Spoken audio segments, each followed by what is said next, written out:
The silver spacecraft descended through Nexus 7's atmosphere, its hull gleaming in the planet's orange sunlight. Dr. Jinhan stood at the viewport, watching the alien landscape grow closer.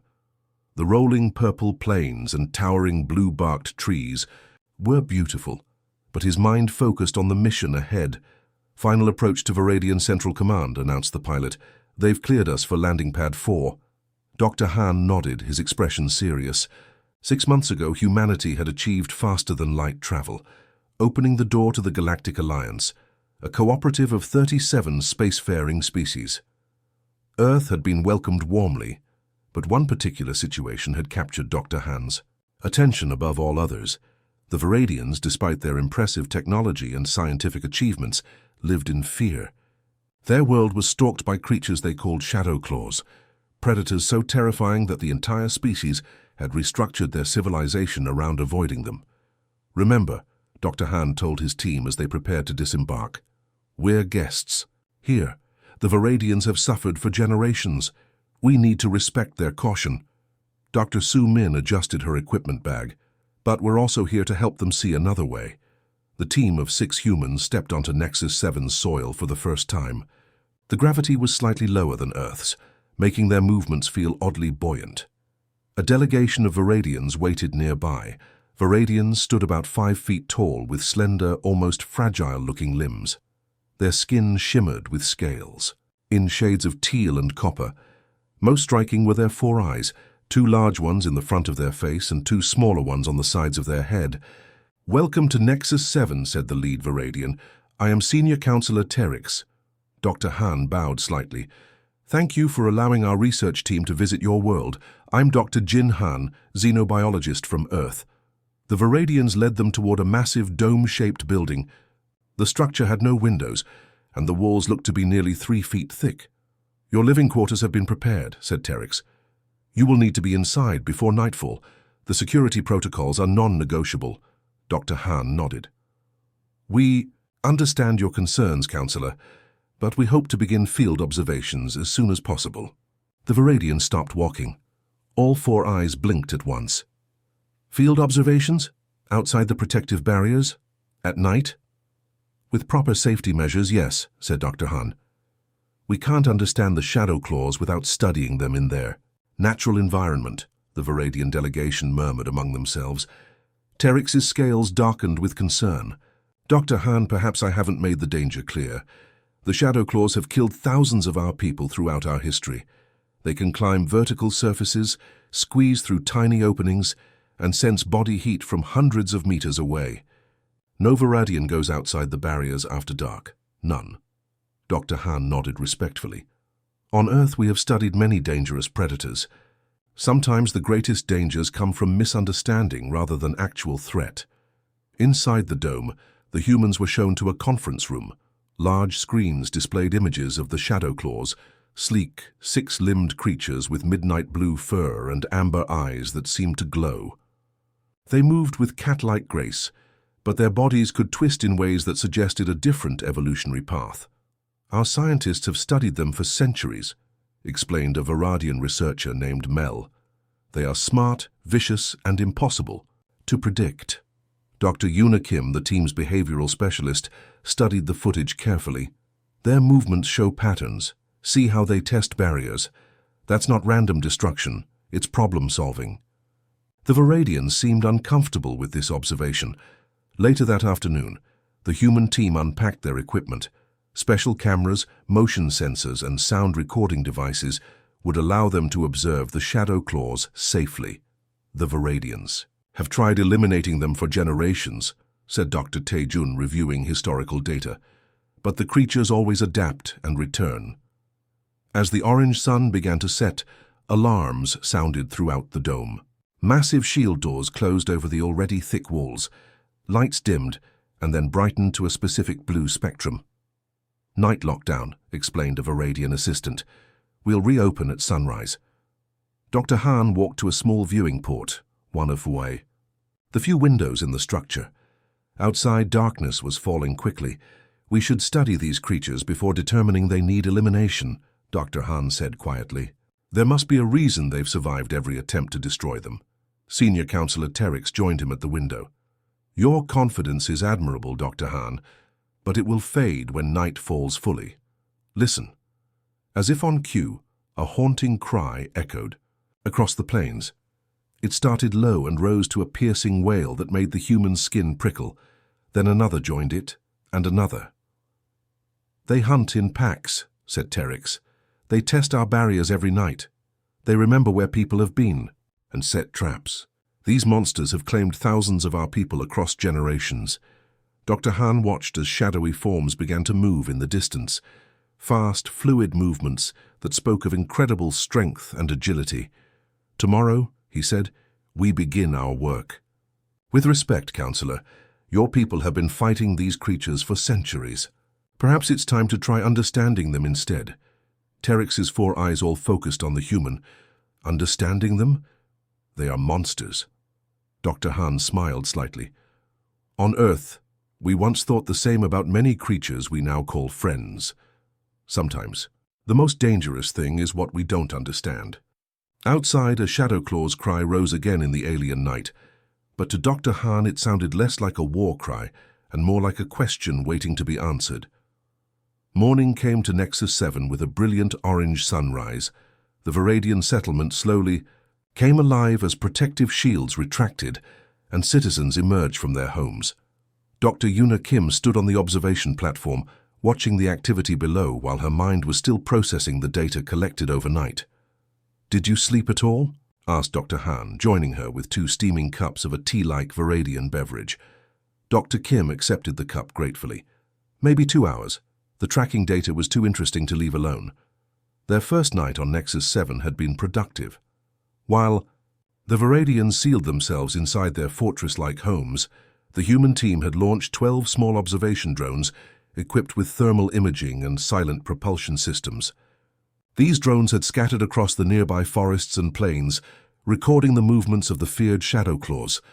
"I need to show you something," said Dr. Kim, leading the way back to their temporary lab.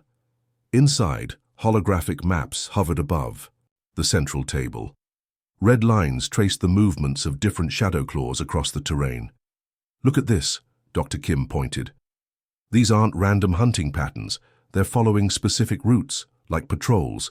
And here," she highlighted several areas in blue, "they completely avoid these locations even when our heat signatures indicated potential prey animals were present." Dr. Hahn studied the patterns closely. "They're territorial then?" "Highly. So, but in a structured way that suggests complex social organization." The lab door slid open as Dr. Min Park entered, looking excited despite his obvious fatigue. "The trap worked. We've captured a juvenile shadowclaw." Both scientists looked up in surprise. They had placed several non-lethal containment traps around the perimeter but hadn't expected success so quickly. "Where?" Dr. Hahn asked, already reaching for his field kit. "Eastern sector, about 2 kilometers from the settlement boundary." When Senior Counselor Terex learned of the capture, his reaction was immediate. "You must destroy it now. Even the young ones are deadly." "Counselor," Dr. Hahn said calmly, "this is perhaps the first opportunity your people have had to study a living specimen up close. We've taken every safety precaution." Terex's scales darkened with stress. "My security team will accompany you." The captured shadowclaw was held in a reinforced transparent containment unit. It was smaller than the adults they had observed through the drones, probably equivalent to an adolescent. Its midnight blue fur had a slight silver streak running from nose to tail, and its 6 limbs ended in retractable claws that looked sharp enough to slice metal. The creature paced in its enclosure, occasionally testing the walls with a careful touch rather than the frantic clawing the Varadians had expected. "It's calm," observed Dr. Park, "almost methodical in its exploration." The Varadian security team kept their weapons trained on the creature, clearly uncomfortable with being so close to their planet's most feared predator. Dr. Park conducted a series of non-invasive scans while Dr. Kim observed the creature's behavior. What they discovered amazed them. "The brain structure is remarkable," Dr. Park explained later during a briefing with the Varadian Science Council. "Their neural complexity rivals some of Earth's most intelligent mammals. The frontal lobe development suggests problem-solving capabilities and possibly even abstract thinking. Dr. Kim added, its reactions to our tests show it's learning about us as much as we're learning about it. When we offered different food options, it examined each carefully before making selections. That's evaluation and decision-making, not blind hunger. An older Varadian scientist named Zell leaned forward. Are you suggesting these monsters are intelligent? I'm suggesting they're far more complex than simple predators, Dr. Kim replied. And look at this. She displayed footage from the previous night. A group of adult shadow claws had gathered near where they'd captured the juvenile. Instead of attacking the empty trap, they carefully investigated the area, communicated with soft chirping sounds, and then retreated in an organized formation. They came looking for the missing juvenile, Dr. Han explained. They didn't rampage or attack randomly. They assessed the situation and withdrew strategically. The biggest revelation came 3 days later. The human team had expanded their drone coverage and discovered something troubling. The vast forests that had once covered much of the continent were now reduced to isolated patches.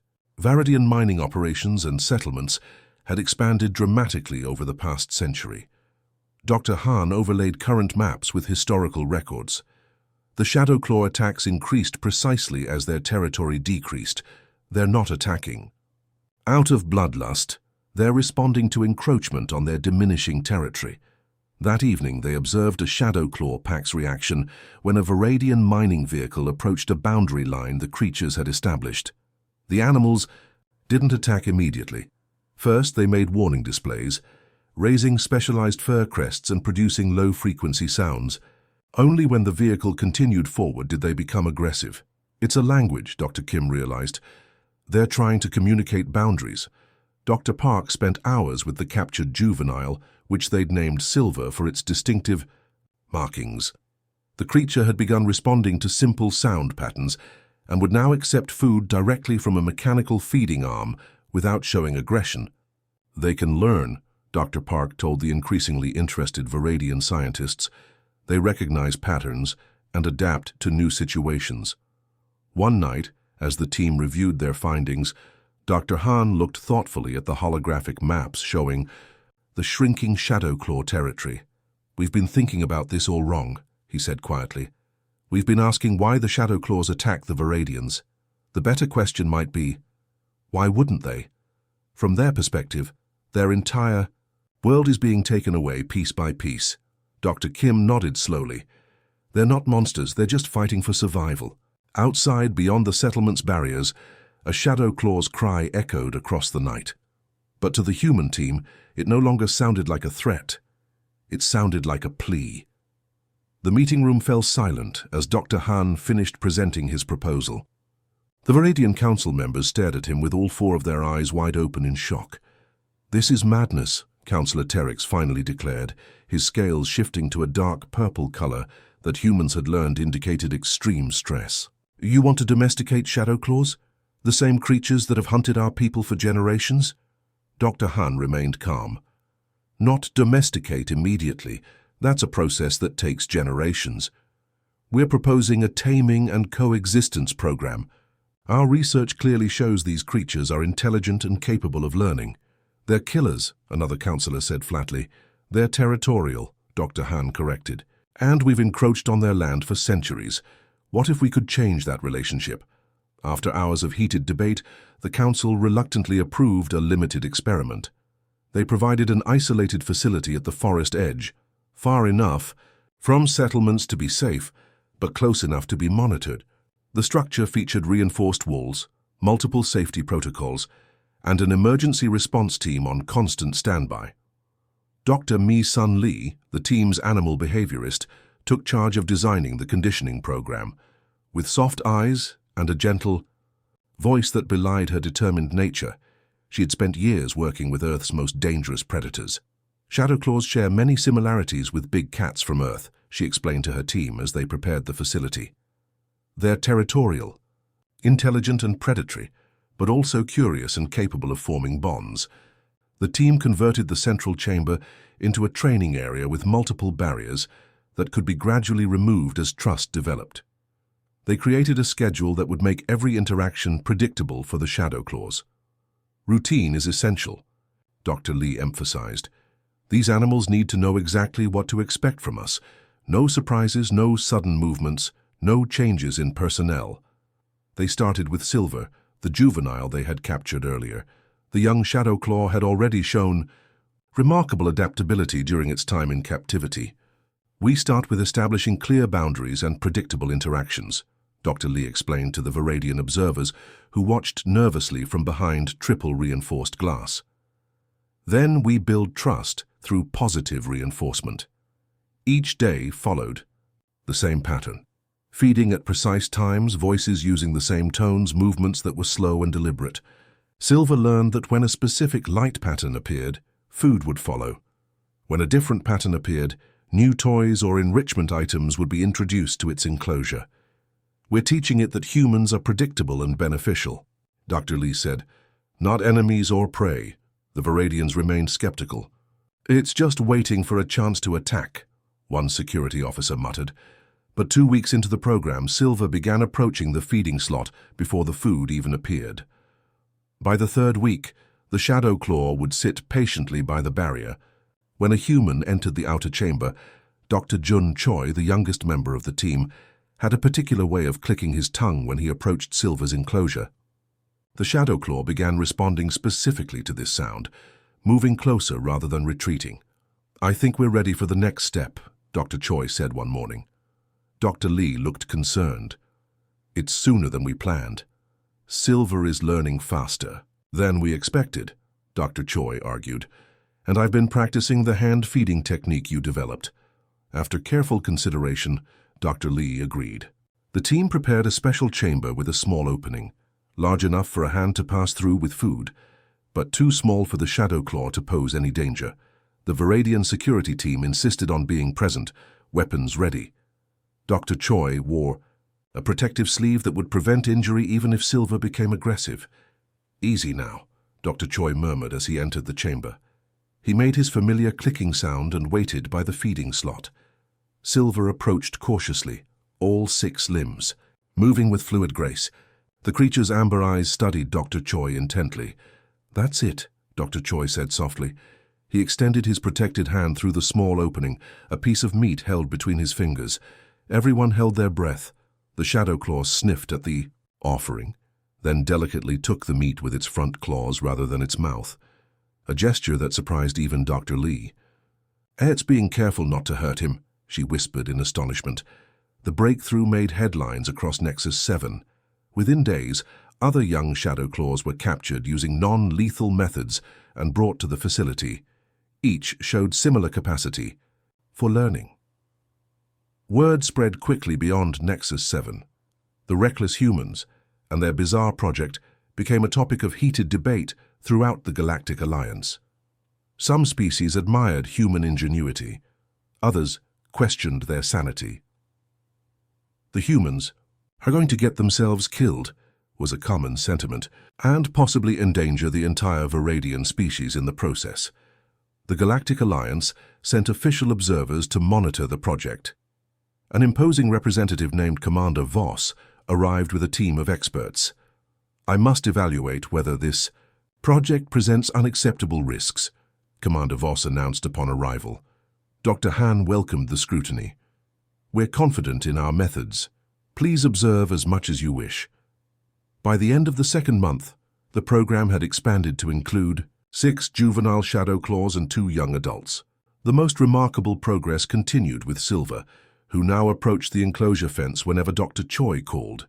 The Shadowclaw would press its head against the barrier, allowing limited physical contact through a specially designed scratch panel. It's seeking interaction, Dr. Lee explained to the Galactic Alliance observers. Not just food rewards. Commander Voss watched with obvious concern as Dr. Choi entered a larger interaction chamber with Silver. Though safety barriers remained, the human and Shadowclaw were in the same room for the first time. Is this wise? Commander Voss asked. We've built 2 months of trust, Dr. Han explained, and we still have multiple safety measures in place. Inside the chamber, Dr. Choi sat calmly on the floor as Silver circled him curiously. The Shadowclaw sniffed the air, its 6 limbs moving with careful precision. Hey there, Dr. Choi said. quietly. "We're just getting to know each other better today." Silver approached slowly, then did something that made even the most skeptical observers lean forward in shock. The creature lowered itself to the ground in a position remarkably similar to how a large cat might lie down near a trusted human. "Extraordinary," whispered one of the Alliance scientists. Later that evening, as the team celebrated their progress, Dr. Han received an unexpected visitor. Councillor Terix himself had come to see the facility. "I still think this is madness," the Varadian said. "But I must admit your results are compelling." "This is just the beginning," Dr. Han replied. "These creatures aren't the monsters you thought they were. They're intelligent beings defending their territory, just as your people would." Outside, beyond the facility walls, other shadow claws watched from the forest edge. Their behavior had already begun to change. Instead of testing the facility's defenses, they observed with what appeared to be curiosity, almost as if they knew something unprecedented was happening inside. The morning sun cast long shadows across the training yard as Dr. Han watched Silver race through the obstacle course. The shadow claw moved with incredible grace, its 6 limbs working in perfect harmony as it leaped over barriers and ducked through tunnels. 6 months had passed since the taming project began, and the results exceeded even the most optimistic predictions. 32 seconds, said Dr. Lee, checking her timer. "That's 3 seconds faster than yesterday." Silver finished the course and bounded toward Dr. Choi, who waited with a reward. The shadow claw nuzzled against the human's leg before gently taking the offered treat from his hand. "Sometimes I can hardly believe this is the same species that terrified the Varadians for generations," Dr. Han said. Inside the main facility, 7 other shadow claws were engaged in various training activities. Each had been given a name based on their unique markings or personalities: Midnight, Storm, Azure, Ember, Whisper, Shadow, and Drift. All had been successfully tamed through the team's careful conditioning program. Dr. Hyun Yoon, the team's environmental specialist, was recording data from yesterday's unusual incident. The shadow claws had suddenly become agitated for no apparent reason, pacing their enclosures and making distinctive vocalizations. 6 hours later, our instruments detected the tremor, Dr. Yoon explained to a small group of interested Varadian scientists. It was minor, but the shadow claws knew it was coming long before our technology could sense it. "They can detect subtle environmental changes hours before our instruments," she added, showing charts that tracked the creature's behavior against seismic data. "We've recorded similar reactions before storms and atmospheric pressure shifts." One of the Varadian scientists, a younger female named Neri, who had become a regular visitor, leaned forward with interest. "Could they be used as early warning systems?" "Potentially," Dr. Yoon nodded, "but they're not just living sensors. They're intelligent beings with their own needs and behaviors." Not all Varadians shared Neri's enthusiasm. Despite 6 months of successful work, many remained deeply skeptical of the project. Conservative leaders continued to push for traditional elimination methods rather than coexistence. News of the human project had spread throughout the Galactic Alliance, generating both interest and concern. High Commissioner Elix, one of the Alliance's most respected officials, announced a personal visit to evaluate the situation. The human team prepared carefully for this important inspection.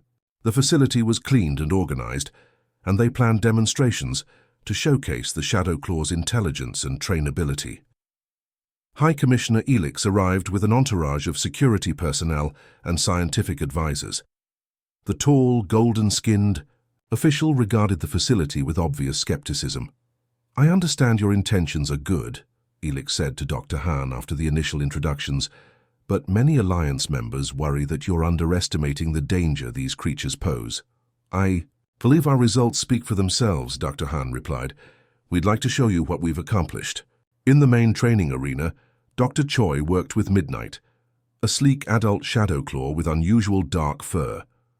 Under his guidance, Midnight performed a series of increasingly complex tasks, identifying different symbols, retrieving specific objects, even following multi-step instructions. "Remarkable," murmured one of Elix's scientific advisors. "The cognitive ability on display rivals Earth's dolphins or great apes." High Commissioner Elix seemed impressed, but remained cautious. Intelligence doesn't necessarily mean these creatures can safely coexist with Varadians. Centuries of conflict cannot be erased in 6 months. The visit continued with more demonstrations and data presentations. The human team shared their findings on Shadowclaw social structures, communication methods, and environmental adaptations. As the tour concluded, Dr. Han made a bold proposal. We believe it's time to begin limited interaction between trained Shadowclaws and selected Varadian volunteers. Under controlled conditions, of course. Absolutely not, said Senior Counselor Terex, who had joined the High Commissioner's visit. My people would never agree to such risk. High Commissioner Elix looked thoughtful. Perhaps a small demonstration during tomorrow's diplomatic summit. Many Alliance representatives are curious about this project. Despite Terex's objections, the arrangement was made. The following day, a major diplomatic summit would include a brief presentation on the Shadowclaw project, with Midnight demonstrating basic interactions at a safe distance from the audience.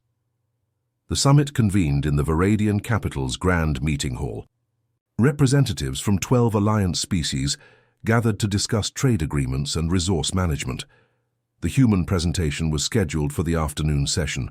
Dr. Han stood nervously before the assembled dignitaries. What we've discovered is that Shadowclaws are not mindless predators, but intelligent creatures capable of learning and forming bonds. As he spoke, Dr. Choi entered with Midnight walking calmly beside him on a specialized lead. Gasps rippled through the audience at the sight of a human so close to Nexus 7's most feared predator. The demonstration proceeded smoothly. Midnight performed several tasks, demonstrating both intelligence and obedience. Even the most skeptical observers seemed impressed by the creature's calm demeanor and obvious bond with its human handler. As the presentation concluded, a peculiar sound drew attention to the ceiling. A subtle creaking noise grew steadily louder. "Something's wrong with the support beams," a Varadian engineer called out. Before anyone could react, a section of decorative ceiling panels broke free, plummeting toward the audience. Directly beneath, the falling debris sat a young Varadian child who had been brought by one of the delegates. What happened next occurred so quickly that many witnesses later disagreed about the sequence of events. Midnight suddenly tensed, then broke away from Dr. Choi with incredible speed. The Shadowclaw leaped across the room in 3 powerful bounds and threw itself over the Varadian child just as the heavy panels crashed down. When the dust settled, security teams rushed forward to find Midnight curled protectively over the unharmed child. The Shadowclaw had taken the full impact of the falling debris on its back, suffering several deep gashes and what appeared to be a broken limb. Dr. Choi rushed to the injured creature, tears in his eyes as he carefully examined Midnight's wounds. "It's going to be okay," he whispered. "We'll take care of you." The Varadian parents stood trembling nearby, all 4 eyes fixed on the creature that had saved their child. "It protected my daughter," they said in disbelief. "It chose to protect her." Senior Counselor Terex stared at the scene in silent shock. For the first time, the Varadian leader saw a Shadowclaw not as a monster, but as something entirely different. A creature capable of compassion. The sun rose over a very different Nexus 7 than the one the human team had first encountered a year ago. Dr. Jinhan stood on the observation platform of the newly constructed Shadowclaw Training Center, watching the morning activities below with a smile of satisfaction. In the main courtyard, 3 Varadians worked alongside their Shadowclaw partners, guiding them through training exercises. The creatures moved with fluid grace, their midnight blue, fur gleaming in the orange sunlight. What once inspired terror now generated admiration. "I never thought I'd see this day," said Counselor Terex, joining Dr. Han at the railing. The Varadian leader's scales had brightened to a happy teal color. "My great-grandfather would think this was a dream."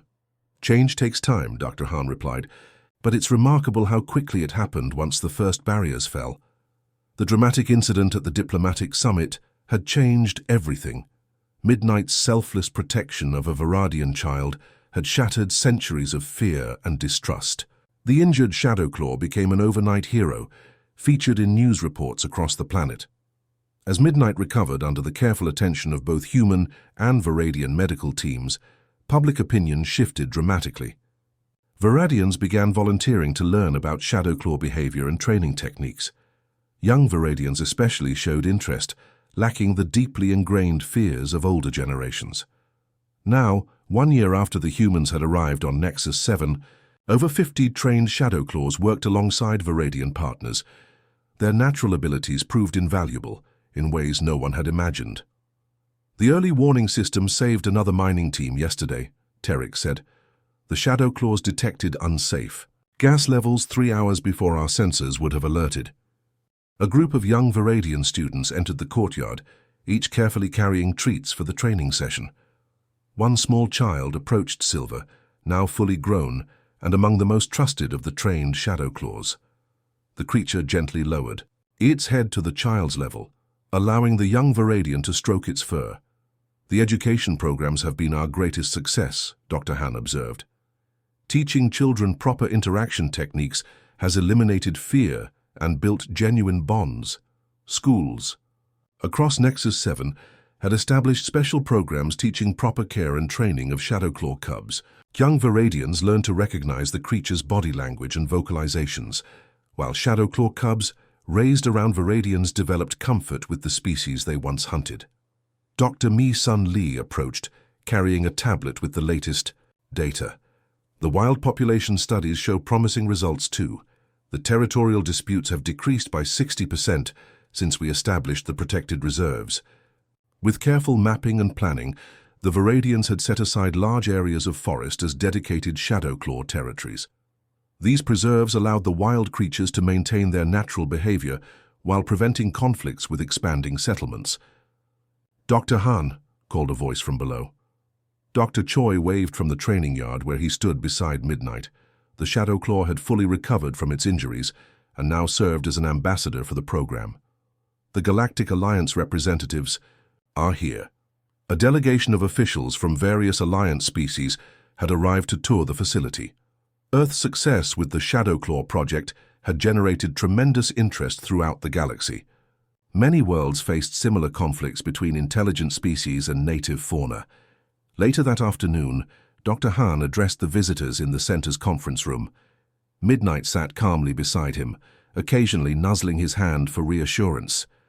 "We didn't conquer the Shadowclaws," Dr. Han explained, as images of the program's progress displayed on the large screen. "We simply understood them. Sometimes the most feared creatures become our greatest allies when we listen instead of fight." The visiting officials asked numerous questions about training techniques, safety protocols, and ecological impact. One reptilian delegate seemed particularly interested. "Our world has similar problems with native predators," she explained. "For generations we've tried to eliminate them, but perhaps we've been approaching it wrong." Word of the Shadowclaw project's success spread rapidly. Earth gained renown throughout the galaxy for what came to be called xenozoological diplomacy, the art of resolving conflicts between intelligent species and the creatures that share their worlds. 6 months later, the Interspecies Harmony Institute opened its doors on Nexus 7. Under the leadership of Dr. J. Kang, a brilliant xenobiologist who had joined the project in its later stages, the Institute welcomed students and researchers from dozens of worlds. "We're currently working with 15 different species on similar integration projects," Dr. Kang told a group of new arrivals. "What we learned with the Shadowclaws provided a foundation, but each world presents unique challenges and opportunities." In Dotison, the Institute's main hall hung a striking image, a Shadowclaw and a Varadian child sitting side by side, watching a sunset. Beneath it was a plaque with the new official name the Varadians had given their former enemies, Lightbringers. The name change had been proposed by a group of young Varadians who had grown up with the tamed creatures. "They don't bring shadows and fear anymore," one child had explained. "They bring light and safety." On a warm evening, Dr. Han walked through the forest preserve with Silver padding silently beside him. In the distance, wild Shadowclaws, Lightbringers, moved through the trees, their natural behavior now protected rather than persecuted. A Varadian family picnicked in a designated safe area nearby, their young children pointing excitedly whenever they spotted movement in the forest. What once would have sent them fleeing in terror now inspired wonder and respect. "It's amazing what can change in a year," Dr. Han said quietly to Silver, who looked up at him with intelligent amber eyes. In the gathering twilight, a wild light-bringer called out across the forest. The sound no longer carried menace but seemed to blend harmoniously with the planet's other evening songs, a reminder that understanding could transform even the deepest fears into newfound harmony.